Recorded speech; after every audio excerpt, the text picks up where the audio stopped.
Hello students, welcome to our YouTube channel global online chemistry. यहाँ हम आपके लिए लाए हैं CSIR और गेट एग्जाम के लिए नया बैच, जिसमें आपको मिलेंगे full syllabus video lectures, full syllabus mock test, full syllabus notes होंगे इन PDF फॉर्मेट। आपके लिए डाउट सेशंस अवेलेबल है, जहाँ पर आप अपने डाउट क्लियर कर सकते हैं। आपके लिए separate organic, inorganic and physical courses भी अवेलेबल है हमारे पास। आप चाहे तो कोई एक कोर्स भी परचेज कर सकते हैं। तो हमारे ऐप को डाउनलोड करने के लिए आप गूगल प्ले स्टोर पर जाएं और डाउनलोड करें हमारा ऐप ग्लोबल ऑनलाइन यूनिवर्सिटी। और इसके बारे में ज़्यादा जानकारी के लिए आप कांटेक्ट करें हमारे दिए गए नंबर पर, व्हाट्सएप के थ्रू आप कांटेक्ट कर सकते हैं। वहाँ आपको सारी जानकारी मिल जाएगी। तो आपको ऐप को डाउनलोड करने के लिए सबसे पहले करना क्या है, सबसे पहले आपको जाना है गूगल प्ले स्टोर पे। और गूगल प्ले स्टोर पे जाकर आपको सर्च करना है ग्लोबल ऑनलाइन यूनिवर्सिटी, जैसा कि इस वीडियो में दिखाया जा रहा है। वहाँ पर आप सर्च करेंगे जब ग्लोबल ऑनलाइन यूनिवर्सिटी, तो जो ऐप आएगा आप उस पर इंस्टॉल बटन पे क्लिक करके आप इंस्टॉल कर सकते हैं। और इंस्टॉल करने के बाद जब आप लॉगिन करेंगे अपने मोबाइल नंबर से, तो आपको बहुत सारे कोर्सेज मिलेंगे। इन कोर्सेज में आपको सर्च करना है केमिस्ट्री केमिस्ट्री का कोर्स। और फिर उसमें मिलेगा हमारा CSIR और गेट केमिस्ट्री। और भी अदर कोर्सेज हैं, जिसमें हमारा जो कोर्स है CSIR और गेट केमिस्ट्री है। तो आप वहाँ पर फ्री ट्रायल ले सकते हैं, और फ्री ट्रायल लेने के बाद कोर्स को ज्वाइन कर सकते हैं। ओके, तो ज़्यादा जानकारी के लिए आप दिए गए नंबर व्हाट्सएप नंबर पर व्हाट्सएप के थ्रू आप कॉन्टेक्ट कर सकते हैं। तो हम लोग पढ़ रहे थे रिएजेंट्स रिएजेंट्स का आज 14th और लास्ट लेक्चर है ये, जहाँ पर हम लोग रिडक्शन पढ़ रहे थे। आप रिडक्शन में लास्ट लेक्चर में हमने पढ़ा था हाइड्रोजिनेशन रिएक्शन। हाइड्रोजिनेशन रिएक्शन के बाद आज हम लोग पढ़ेंगे उसी में थोड़ा सा और कुछ अलग रिएजेंट है, जो है आपने सुना होगा विल्किंसन कैटलिस्ट। आपने सुना होगा विल्किंसन कैटलिस्ट, हम लोग आज पढ़ेंगे विल्किंसन कैटलिस्ट। ये भी हाइड्रोजिनेशन में ही यूज होता है। ये एक ऑर्गेनोमेटेलिक कैटलिस्ट है। ओके, और ये एक और ऐसा ऑर्गेनोमेटेलिक कैटलिस्ट है जिसमें मेटल और कार्बन बॉन्ड प्रेजेंट नहीं होता है। ठीक है, तो ये आप ऑर्गेनोमेटेलिक में पढ़ोगे।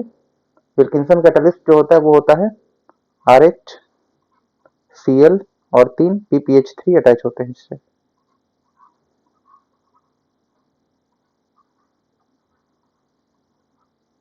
ये अटैच होता है, ठीक है। ये होता है विल्किंसन कैटलिस्ट। ओके, इससे हाइड्रोजिनेशन करते हैं यूजिंग विल्किंसन कैटलिस्ट। अब देखो, इसके बारे में ये खासियत है कि यहाँ पर कोई मेटल कार्बन बॉन्ड प्रेजेंट नहीं है। No metal carbon bond is present. Because organometallic की हम लोग एग्जांपल भी देते हैं कि मेटल कार्बन बॉन्ड प्रेजेंट होता है, लेकिन ये एक्सेप्शन में आता है जहां पर कोई मेटल कार्बन बॉन्ड प्रेजेंट नहीं होता है।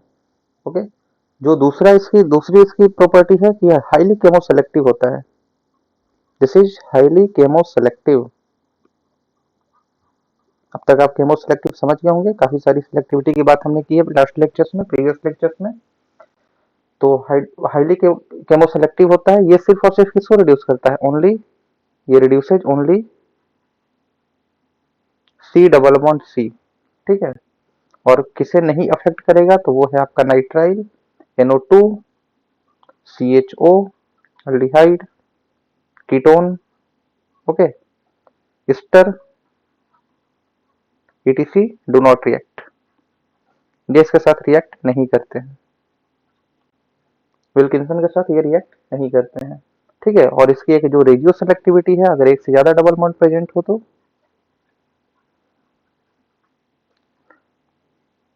इसकी जो रेडियो सेलेक्टिविटी है वो क्या है, तो ये less substituted carbon carbon double bond को ज्यादा तेजी से रिड्यूस करता है, ज्यादा फास्ट रिड्यूस करता है। तो आप लिख सकते हो कि less substituted C double bond C reduces faster. ठीक है, जो carbon carbon double bond less substituted होगा वो ज्यादा तेजी से रिड्यूस होगा। ठीक है, और यहाँ पर एक रिडक्शन जो हम लोगों ने हाइड्रोजनेशन में हाइड्रोजनलाइसिस पढ़ा था, उसमें ये होता क्या है कि यहाँ हाइड्रोजनलाइसिस नहीं होती है। इट डज नॉट कॉज, इसकी एक प्रॉपर्टी है ये, it does not cause hydrogenolysis.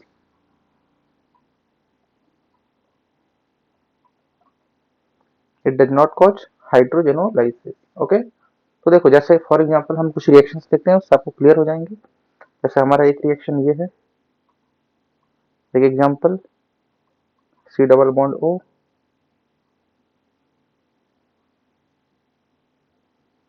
Okay. अगर आप यहाँ पे यूज करोगे H2RH Cl PPH3 whole 3, okay.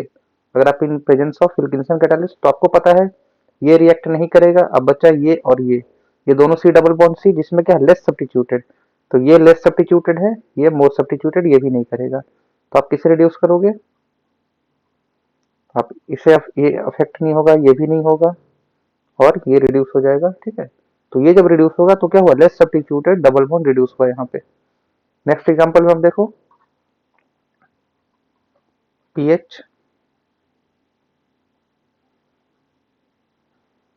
यहाँ पर आपका एस्टर है, ठीक है। और इसके साथ अगर आप देते हो H2 विल्किंसन कैटालिस्ट, मैं लिख देता हूँ विल्किंसन, पहले लिख चुका हूँ, इतना लंबा कैटालिस्ट यही होता है विल्किंसन, ओके। तो विल्किंसन के साथ रिएक्शन होगा, क्या रिड्यूस होगा यहाँ पर? आप बता सकते हो ये क्या? एस्टर, एस्टर रिड्यूस होगा? एस्टर रिड्यूस नहीं होगा, सिर्फ और सिर्फ क्या रिड्यूस होगा? डबल बॉन्ड,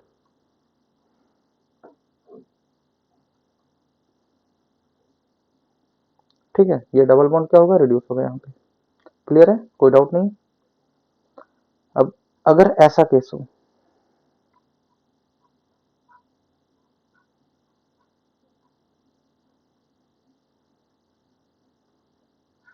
इसके में अगर आपको हाइड्रोजनेशन करना हो विल्किंसन कैटालिस्ट, तो विल्किंसन कैटालिस्ट के साथ क्या करोगे आप? हाइड्रोजनेशन करोगे। तो हाइड्रोजनेशन किसका होगा? ये क्या मोर सब्स्टिट्यूटेड, इसका नहीं होगा। इस डबल बॉन्ड का क्या होगा? हाइड्रोजनेशन होगा। और यहाँ हाइड्रोजनेशन होकर प्रोडक्ट क्या बनेगा? डबल बॉन्ड ज्यादा हो गया क्या? नहीं, ठीक है, ओके, ठीक है। तो ये बनेगा आपका, ये डबल बॉन्ड क्या हो गया? रिड्यूस हो गया यहाँ पर। क्लियर है? तो आप देख रहे हो कि अदर ग्रुप को क्या हो रहा है? कोई इफेक्ट नहीं कर रहा है, ये OH को भी कोई इफेक्ट नहीं किया यहाँ पे। नेक्स्ट एग्जाम्पल में अगर आप देखो, एक और मैं ग्रुप ले लेता हूँ, ये NO2, ये NO2 को भी कोई इफेक्ट नहीं करता है, H2 विद विल्किंसन कैटालिस्ट। ये सिर्फ और सिर्फ किसको रिड्यूस करेगा? डबल बॉन्ड को रिड्यूस करेगा, सिर्फ और सिर्फ डबल बॉन्ड को रिड्यूस करेगा, NO2 को रिड्यूस नहीं करेगा। एक और एग्जांपल अगर मैं ले लूं कुछ इस तरह का, जैसे पीएच, कोई ग्रुप लगा जैसे CO2BN, ठीक है। H2 in presence of Wilkinson catalyst क्या होगा? सिर्फ और सिर्फ डबल बॉन्ड रिड्यूस होगा, सिर्फ और सिर्फ डबल बॉन्ड रिड्यूस होगा, ओके।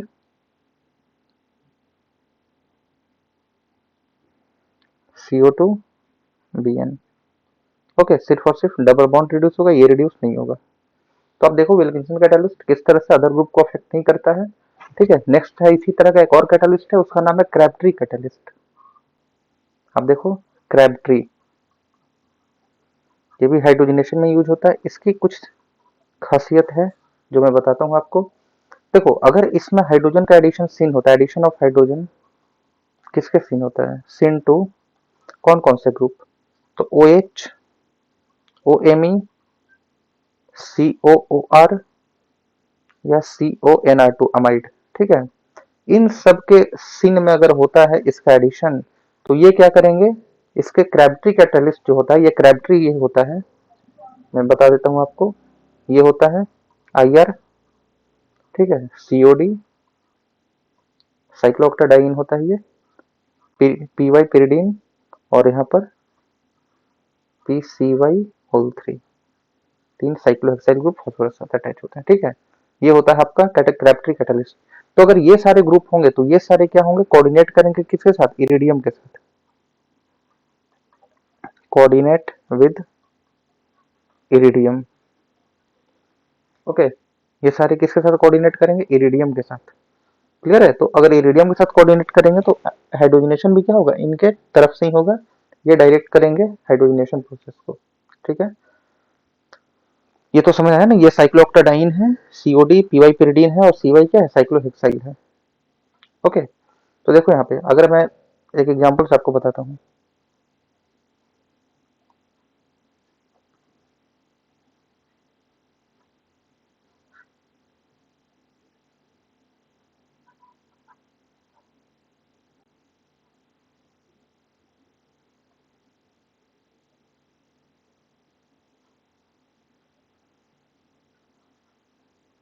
ये OH, ओके। ये डबल बॉन्ड है। अगर आप यहाँ पर क्या देते हो? क्रैबट्री देते हो, क्रैबट्री कैटलिस्ट, क्रैबट्री कैटलिस्ट देते हो तो ये क्या होगा, ये जो, अब देखो हाइड्रोजनेशन तो होगा, यहाँ डबल बॉन्ड हाइड्रोजनेशन होगा, लेकिन इसका जो इरिडियम है वो क्या होगा, इससे कोऑर्डिनेट करेगा, OH से क्या होगा, कोऑर्डिनेशन होगा, और OH के डायरेक्शन से ही क्या होगा, यहाँ पर हाइड्रोजनेशन होगा। ये जो हाइड्रोजनेशन होगा यानी कि दोनों H जो आएंगे वो किस डायरेक्शन से आएंगे, OH के डायरेक्शन से, यानी OH अगर प्लेन के ऊपर है तो यहाँ भी H जो आएगा वो क्या होगा, प्लेन के ऊपर होगा। देखो कैसे होगा ये, देखो यहाँ पर अगर ये OH, यहाँ तो एक H ऊपर है ही, बट देखो ये कैसा होगा, ये Me ऊपर है यहाँ, ये प्लेन के नीचे, ओके बिलो द प्लेन, ये H क्या होगा, ये भी OH के साइड से आएगा, और यहाँ पर एक H जो आएगा वो भी क्या है, इसी साइड से आएगा, और जो ये पहले वाला H था ये कहाँ चला गया, ये नीचे चला जाएगा ऐसा, नीचे, ठीक है। ये दिखाऊंगा तो थोड़ा गंदा लगेगा, बट आप समझ लेना कि ये कहाँ चला गया, नीचे चला गया। क्लियर है, ओके, ठीक है। ये देखो आपका अल्लाइलिक पोजीशन पे था, अल्लाइलिक था ये, ठीक है, तो ये इस तरह से रिएक्शन होगा, इसका रिडक्शन होगा। अब अगर बात करें होमोअल्लाइलिक की, होमोअल्लाइलिक की बात करें तो क्या होगा, होमोअल्लाइलिक के केस में जैसे मान लो कि एक एग्जांपल अगर हम ले इस तरह से,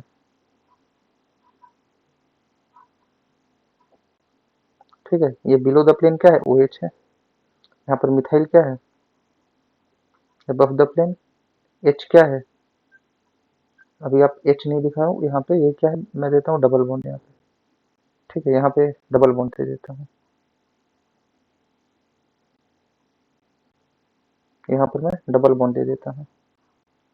और अब आप बताओ अब क्या होगा, यहाँ पे क्रैबट्री कैटलिस्ट अगर आप दोगे तो क्रैबट्री, क्रैबट्री कैटलिस्ट क्या करेगा, क्रैबट्री इस OH से कोऑर्डिनेट करेगा, और जो रिडक्शन होगा OH के साइड से होगा, यानी OH के साइड से जो रिडक्शन होगा वो क्या होगा, आप देख रहे हो क्लियर है, यहाँ पे OH के साइड से रिडक्शन होगा वो कुछ इस तरह से होगा,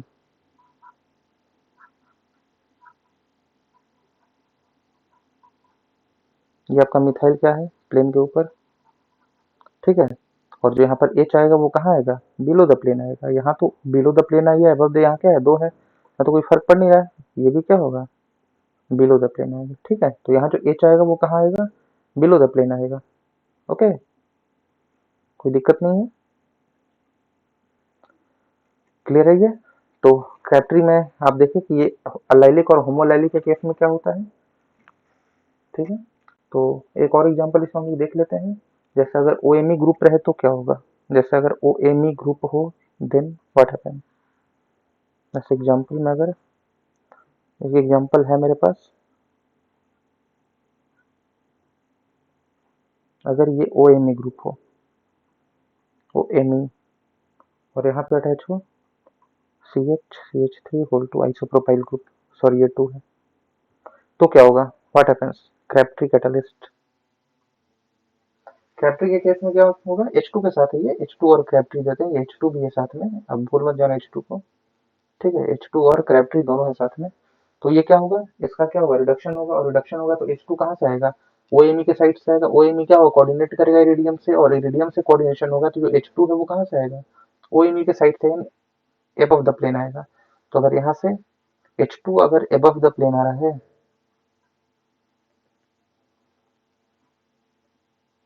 ये कुछ इस तरह का है, अगर यहाँ से H2 ऊपर से आया तो H क्या होगा, ऊपर आएगा, H ऊपर आएगा, और यहाँ भी क्या होगा, H ऊपर से आएगा, एबव द प्लेन आएगा, तो ये जो मिथाइल था पहले वो कहाँ चला जाएगा, बिलो द प्लेन चला जाएगा, ये मिथाइल क्या होगा, बिलो द प्लेन, चूंकि H इसके ऊपर से आ रहा है, ऊपर से आएगा तो मिथाइल चला जाएगा बिलो द प्लेन, और H ऊपर आ जाएगा, ठीक है, अबव द प्लेन, क्लियर है। तो ये था आपका क्रैबट्री कैटलिस्ट, आप अब समझ सकते हो यहाँ पे ये रिडक्शन कैसे हो रहा है, क्लियर है, आई थिंक यहाँ पे कोई डाउट नहीं होगा,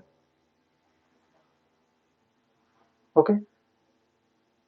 अगर एक से ज्यादा डबल बॉन्ड हो तो क्या होगा, इसमें एक से ज्यादा डबल बॉन्ड हो तो इसमें सबका रिडक्शन होता है, यहाँ पे ऐसी कोई रेडियो सिलेक्टिविटी नहीं होती है, यहाँ पे सबका रिडक्शन होता है। जैसे अगर मान लो ये केस हो, जैसे एक केस अगर मैं बता देता हूँ आपको,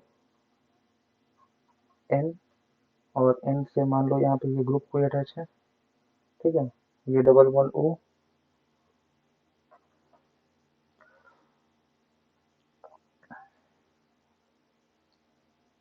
यहाँ पे क्या है, डबल बॉन्ड O, ये डबल बॉन्ड O है, ठीक है, ये एक अमाइड ग्रुप है, टर्शियरी अमाइड है, ये साइक्लिक है, यहाँ पे इन पे अटैच जो ग्रुप है। और मान लो यहाँ पे डबल बॉन्ड मिथाइल, यहाँ पे एक डबल बॉन्ड है और यहाँ पर एक डबल बॉन्ड है। इसका रिएक्शन अगर आप करा रहे हो H2 क्रैप्ट्री, H2 क्रैप्ट्री के साथ, तो क्या होगा, सबका रिडक्शन होगा। लेकिन आप ध्यान देने वाली बात है कि यहाँ पर इरिडियम क्या होगा, इससे अटैच होगा, अटैच होगा यहाँ पे, इससे कोऑर्डिनेट होगा इरिडियम। तो कोऑर्डिनेट होगा, इसका डायरेक्शन क्या है, अबव द प्लेन। तो जो तीनों जगह, तीनों डबल बॉन्ड पे जो H2 आएंगे वो कहाँ आएंगे, अबव द प्लेन। तो अबव द प्लेन अगर H2 आएगा तो ये मिथाइल कहाँ चला जाएगा, मिथाइल चला जाएगा बिलो द प्लेन। आपका मिथाइल चला गया बिलो द प्लेन। ठीक है, क्लियर है यहाँ पे, आपका मिथाइल चला गया बिलो द प्लेन। ठीक है, यहाँ भी क्या हुए, सारे आपके एच आ गए। तो यहाँ पे अबव और बिलो दो ही है, तो ये तो पता है आपको। यहाँ मिथाइल का पोजीशन था जो कि कहाँ चला गया, बिलो द प्लेन। तो ये होगा फाइनल प्रोडक्ट आपका। यहाँ भी क्या होगा, ये एच जो आएगा वो कहाँ आएगा, अबव द प्लेन आएगा यहाँ पे। ठीक है, यहाँ भी अबव द प्लेन, सब पर जो एच आ रहा है वो कहाँ अटैच हो रहा है, अबव द प्लेन। चलो मैं बना देता हूँ, वैसे इसकी जरूरत नहीं थी। यहाँ तो पता है कि दो है एच है, तो एक अबव होगा और एक बिलो होगा, चूंकि sp3 है तो ये अंडरस्टूड है। ठीक है, लेकिन कुछ इस तरह से आएगा। चलो मैं बना देता हूँ यहाँ भी। ठीक है, ये कुछ इस तरह से आएगा। क्लियर है, यहाँ कोई डाउट नहीं होगा इसमें क्रैप्ट्री में। तो ये था हमारा विल्किंसन और क्रैप्ट्री, बचा हुआ हाइड्रोलिनेशन वाले चैप्टर का। तो अब हम आते हैं अपने नेक्स्ट रिड्यूसिंग एजेंट पर, जो कि हमारा है हाइड्राइड ट्रांसफर रिएजेंट्स। नेक्स्ट है हमारा हाइड्राइड ट्रांसफर रिएजेंट। ओके,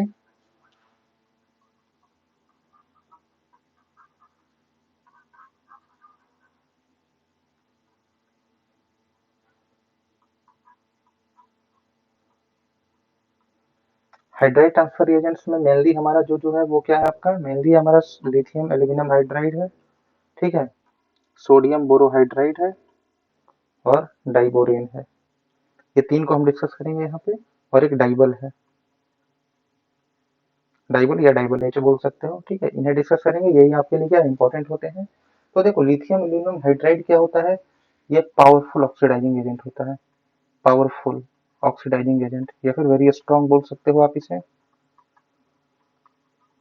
ऐसा बोल सकते हो, very strong oxidizing agent. Clear है ये। ठीक है, बाकी सोडियम बोरोहाइड्रेट क्या होता है, ये माइल्ड होता है। ठीक है, ये यूज होता है, यूज्ड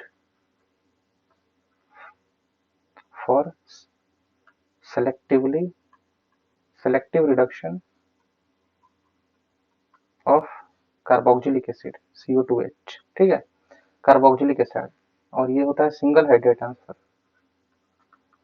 सिंगल हाइड्राइड ट्रांसफर,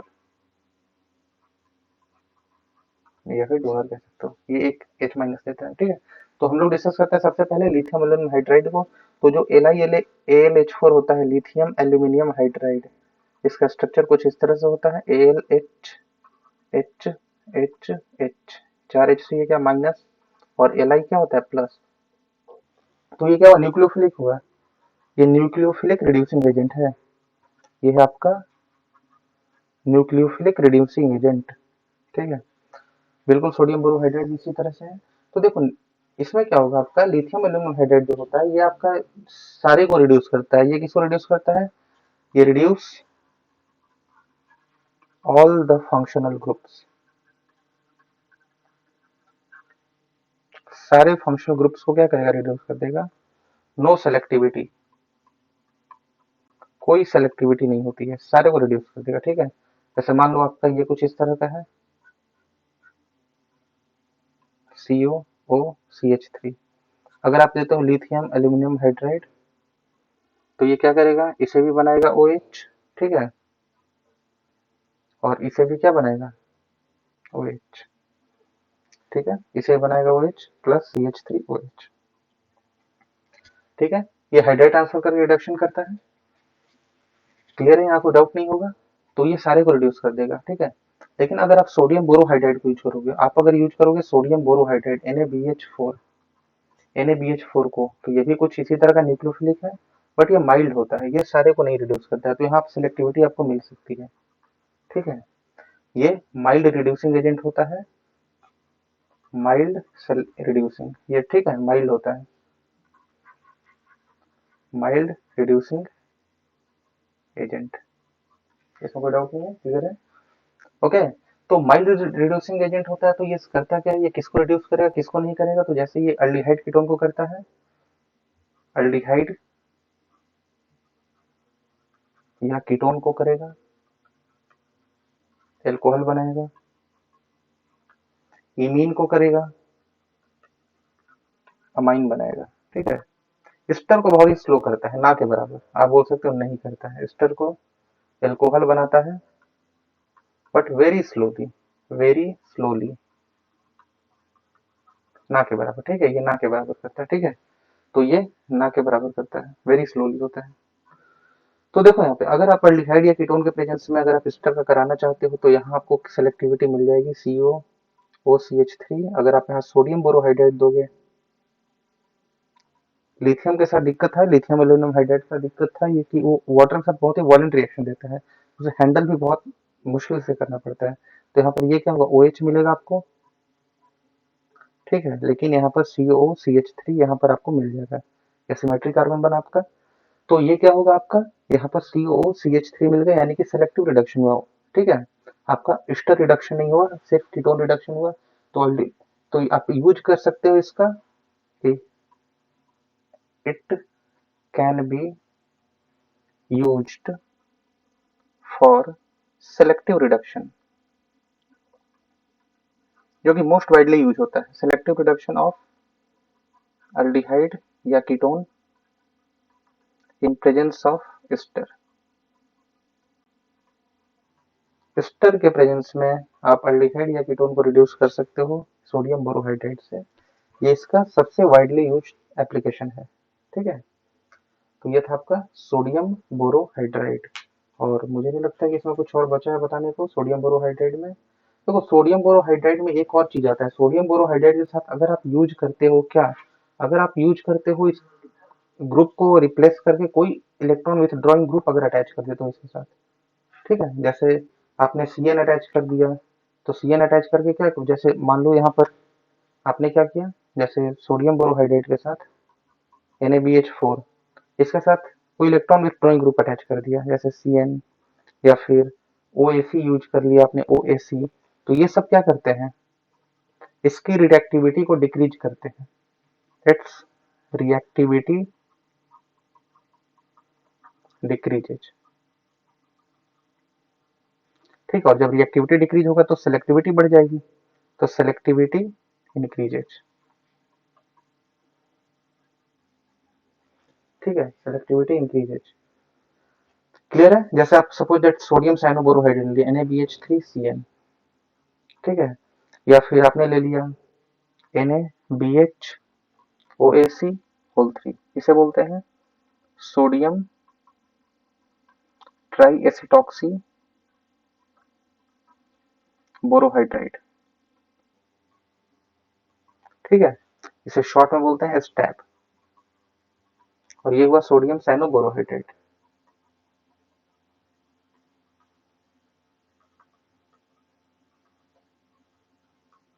ये हुआ हमारा सोडियम साइनोबोरोहाइड्रेट, क्लियर है ये।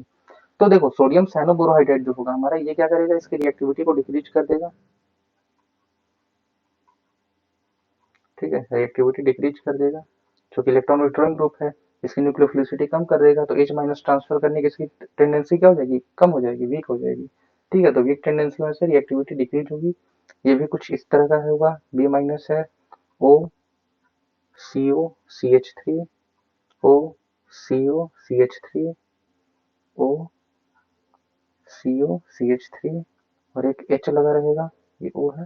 ठीक है, ये B, और यहाँ पर Na+, ये स्टैब है। ठीक है, तो देखो यहाँ पर अगर आप इसमें एक चीज में खासियत बता दूं कि अल्डिहाइड या कीटोन के साथ ये न्यूट्रल कंडीशन में रिएक्शन नहीं करता, जो आपका सोडियम साइनोबोरोहाइड्रेट है, ये अल्डिहाइड या कीटोन के साथ न्यूट्रल कंडीशन में रिएक्शन नहीं करता है, न्यूट्रल में नो रिएक्शन। ठीक है, लेकिन अगर आप पीएच इसका एसिडिक कर देते हो, यानी कि पीएच करीब करीब 3 से 4 कर देते हो, तो ये क्या करेगा, एल्कोहल देता है।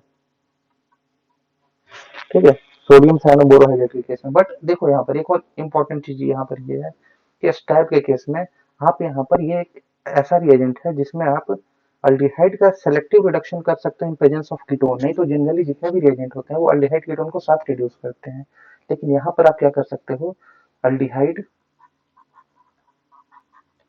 Can be selectively reduced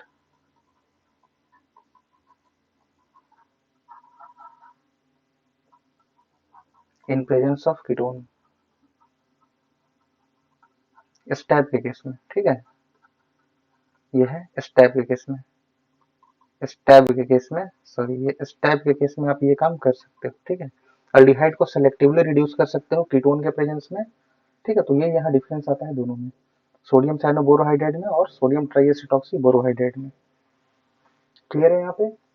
okay, इसमें कोई डाउट नहीं होगा, आई होप इसमें कोई डाउट आपको नहीं होना चाहिए। क्लियर है? तो चलो नेक्स्ट हमारा जो रिएजेंट था वो क्या था, वो था हमारा BH3। क्लियर है ये? नेक्स्ट हमारा था BH3। अब BH3 जो होता है वो डाइबोरियन होता है, B2H6 के फॉर्म में एग्जिस्ट करता है। लेकिन BH3 का जो हम लोगों ने देखा कि BH3 का मोस्ट जो यूज होता है वो कहाँ होता है, वो होता है selectively reduction of carboxylic acid. Most widely used in selective reduction of carboxylic acid.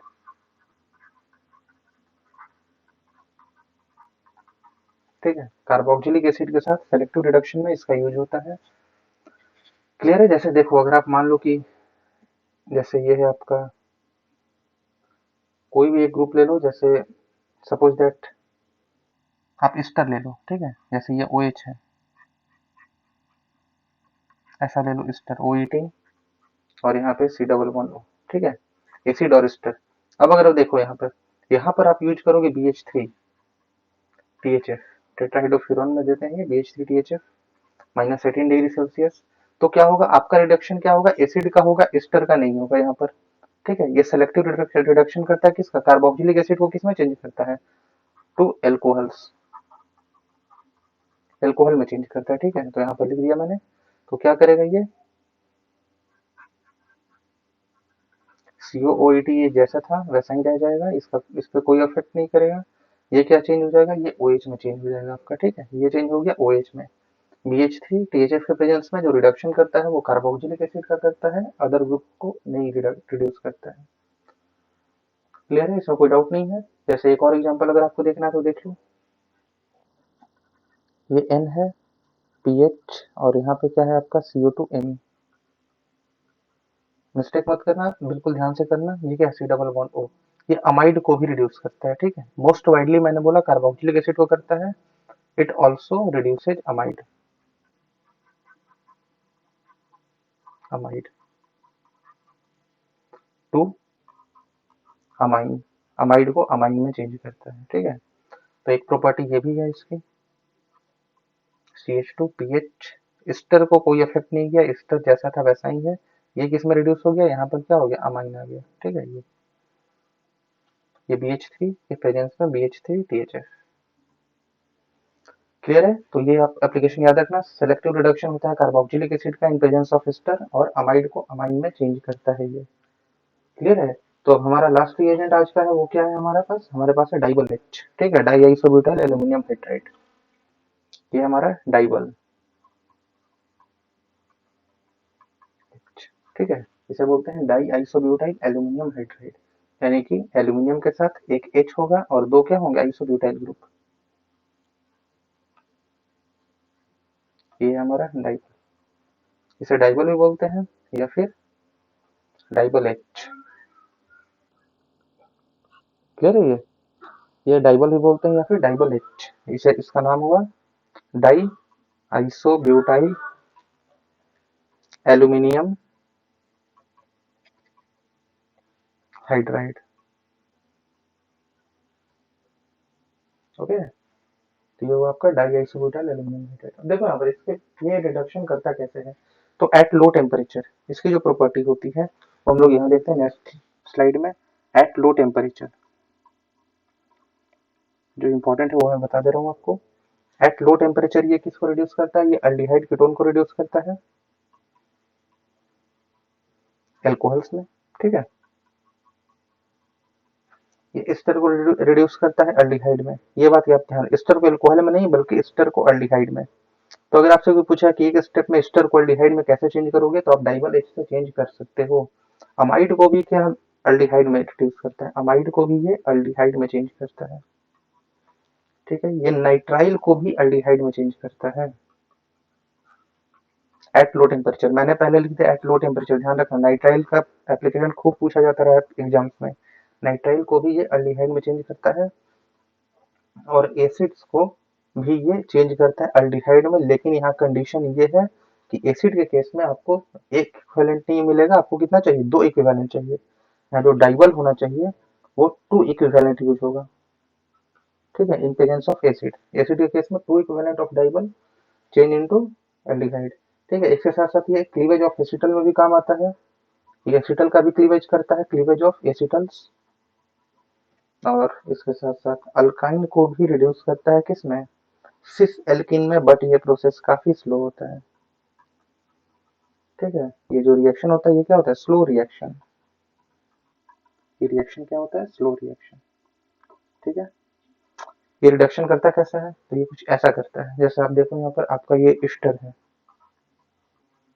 ये इलेक्ट्रोफिलिक होता है, आप यहाँ देख रहे हो, ये क्या है, इलेक्ट्रोफिलिक है, क्योंकि नेगेटिव चार्ज नहीं है, तो ऑलरेडी ये क्या है, ये इलेक्ट्रोफाइल है।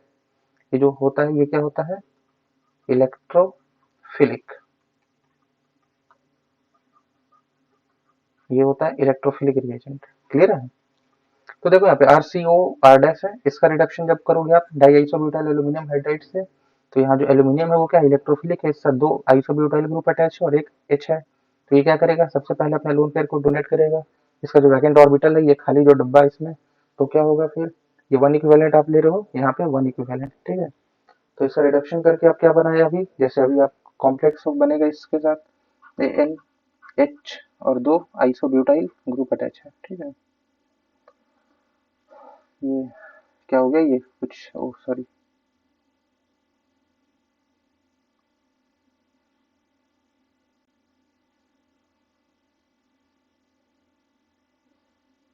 यहाँ पर लिख दो आप आइसोब्यूटाइल, और ज़्यादा स्ट्रक्चर बनाने की जरूरत नहीं, कम ज़्यादा गंदा हो जाएगा वर्ड, ठीक है। ये हुआ, यहाँ पे क्या है, नेगेटिव चार्ज, यहाँ आएगा पॉजिटिव चार्ज। अब क्या होगा नेक्स्ट, तो नेक्स्ट होगा क्या, जब ये निगेटिव आया तो अब ये क्या न्यूक्लियोफिलिक हो गया, तो न्यूक्लियोफिलिक हो गया तो मैं जरा इसमें एक करेक्शन करेक्शन नहीं बस रीअरेंज कर देता हूँ कि H को नीचे कर देता हूँ ताकि अटैक कराने में ज़्यादा ईजी हो मुझे। ये अगर आइसोब्यूटाइल में यहाँ लिख देता हूँ और H यहाँ लिख देता हूँ तो अटैक कराने मुझे ईजी होगा यहाँ से।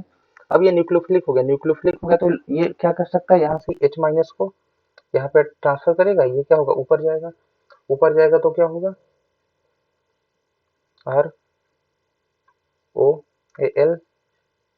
ROALIBU2। अब ये नेगेटिव चार्ज खत्म हो गया, यहाँ के सॉरी यहाँ भी पॉजिटिव चार्ज खत्म हो गया, यानी वहाँ नेगेटिव और यहाँ पे पॉजिटिव चार्ज भी खत्म हो गया, ठीक है। यहाँ पे क्या आएगा H और यहाँ क्या है OR डैश, होगा ये OR डैश। अब क्या होगा यहाँ, अब ये होगा कि ये इधर से इलेक्ट्रॉन पुश करेगा, ये OR डैश बाहर निकलेगा गुड लिविंग ग्रुप की तरह, तो ये क्या बनेगा आपका अल्डिहाइड, ये बना आपका अल्डिहाइड, ठीक है, वाटर के साथ, ठीक है। तो ये बना आपका अल्डिहाइड, दिस इज अल्डिहाइड। ये आपका हेमी एसिटल है, हेमी एसिटल। हेमी एसिटल क्या होता है, लो टेम्परेचर पर स्टेबल होता है, स्टेबल एट लो टेम्परेचर, ठीक है। ये लो टेम्परेचर पर क्या होता है, स्टेबल होता है। इसी तरह से आप देख सकते हो रिडक्शन ऑफ नाइट्राइल कैसे होता है, यहाँ पर नाइट्राइल का रिडक्शन विद डाइबल एच। तो नाइट्राइल का रिडक्शन जब आप करोगे डाइबल से, यानी कि आप RC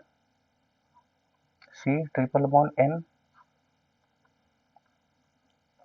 डाइबल 1 इक्विवेलेंट डाइबल से जब आप रिएक्शन करोगे तो क्या बनेगा आपका, ये भी कुछ इस तरह से होगा, और 2 यहाँ पर क्या है आइसोब्यूटाइल। अब क्या होगा, ये नेगेटिव चार्ज आया, नेगेटिव चार्ज होगा तो फिर बिल्कुल उसी तरह से H माइनस ट्रांसफर होगा यहाँ पे, ये क्या होगा, इलेक्ट्रॉन इधर मूव करेगा, यहाँ ये इलेक्ट्रॉन इधर मूव करेगा, तो इलेक्ट्रॉन इधर मूव करते हैं, यहाँ पे क्या होगा, ये होगा RCH11NALIBO2। ठीक है, यहाँ पर क्या हुआ, चार्ज हट गया और यहाँ पे भी क्या हुआ, पॉजिटिव नेगेटिव चार्ज नहीं रहा, अभी न्यूट्रल हो गया। अब क्या होगा, यहाँ पर आप जैसे ही इसको वाटर के साथ ट्रीट करोगे, आपको ही पता है वाटर के साथ ट्रीट करने पर C डबल बॉन्ड N किस में चेंज हो जाता है, ये चेंज हो जाता है अल्डिहाइड में, यानी कि RC डबल बॉन्ड O और H, ये C डबल बॉन्ड O में चेंज हो जाता है C डबल बॉन्ड N। ठीक है, तो वाटर से ट्रीट करते ही ये क्या चेंज हो जाएगा, ये यहाँ से निकलेगा और यहाँ पे डबल बॉन्ड O आ जाएगा। क्लियर है, तो मुझे नहीं लगता है कि इसमें कोई डाउट होगा, और बाकी जो एप्लीकेशन मैंने बताए हैं वो तो होंगे ही इसके। ओके, तो ये था हमारा रिडक्शन वाला पार्ट, और हमने लगभग सारे रिड्यूसिंग एजेंट पढ़ लिए हैं जो इम्पोर्टेंट थे हमारे एग्जाम्स के लिए, और बाकी सारे हम लोग क्वेश्चंस में देखेंगे, अगर क्वेश्चंस में कोई आएगा तो मैं वहाँ बता दूंगा। ओके, तो आज के लिए इतना ही। आप हमारे ऐप को डाउनलोड करें गूगल प्ले स्टोर से, हमारा ऐप है ग्लोबल ऑनलाइन यूनिवर्सिटी है, और आप ज़्यादा जानकारी के लिए आप हमारे व्हाट्सएप नंबर पर मैसेज कर सकते हैं, आप पूछ सकते हैं। Okay, thank you.